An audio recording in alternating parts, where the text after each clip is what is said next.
अल्लाह या रसूल अल्लाह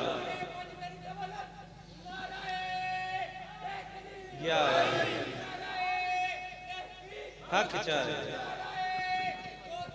या गौसे आज़म जिंदाबाद मुर्दाबाद।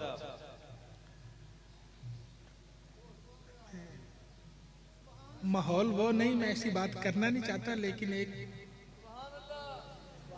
आप अहबाब की इजाजत हो तो मैं अपने ज़ौक़ की एक बात कहना चाहता हूँ। हमारे भाई मोहतरम इन्होंने नारे लगाए, माशाल्लाह, अल्लाह इन्हें सलामत रखे। मुझे कोई चेहरा ऐसा नजर नहीं आ रहा जो हुसैन इब्न अली से प्यार करने वाला ना हो। अल्लाह अल्लाह सारे हुसैन से प्यार करने वाले हैं। हुसैन का नाम लें, हमारी जुबानें इतनी फारिग नहीं कि हम यजीद का जिक्र करें, चाहे मुर्दाबाद भी हो। जिस महफिल में जिक्र मुस्तफ़ा जिक्र हुसैन हो, वहाँ यजीद का नाम लेने की जरूरत ही नहीं है। क्या बात। नाम ले, जिंदगी का एक एक लम्हा गुजारे तो नबी और नबी के प्यारों के जिक्र में गुजारे। अल्लाह आपकी मोहब्बत को सलामत रखे। जिंदाबाद।